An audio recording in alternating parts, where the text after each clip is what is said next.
नवनवीन व्हिडिओ पाहण्यासाठी व आमच्या सोबत राहण्यासाठी चॅनलला सबस्क्राइब करायला विसरू नका। तर बघा काय काय निर्णय झाला, काय पत्रकात काय म्हटलेलं आहे। थकीत वेतन देयके शालार्थ प्रणालीमध्ये ऑनलाईन सादर करण्याबाबत सन 2025 मुदतवाढ। विषयांकित प्रकरणी संदर्भ पदाचे तसेच त्यामध्ये नमूद प्रत्येक संदर्भाचे अवलोकन करावे। संदर्भित शासन निर्णयानुसार प्रलंबित थकीत देयक संचालनालयास मान्यतेसाठी सादर करण्यात येतात।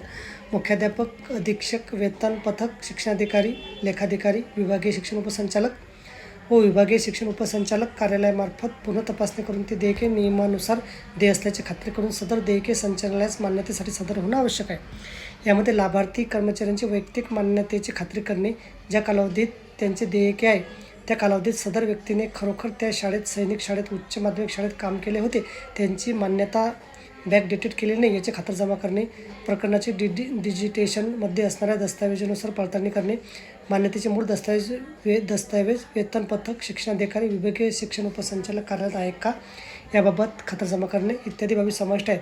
जर थकीत देयकातील लाभार्थी कर्मचाऱ्यांची SIT तपासणी मान्यता चुकीची निघाली तर देयके सादर करणाऱ्या संबंधित लाभार्थी कर्मचारी, मुख्याध्यापक, अधिकारी यांच्यावर कारवाई करण्यात येईल असं स्पष्ट आदेश यापुढे देण्यात आले आहे।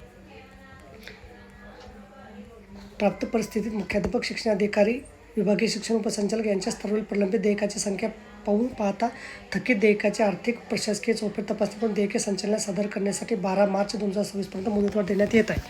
तर बघा, अशा प्रकारे अत्यंत महत्त्वाची माहिती आपल्याला समजली असेल। व्हिडिओ सुद्धा आवडल्यास लाईक करा, शेअर करायला विसरू नका। धन्यवाद।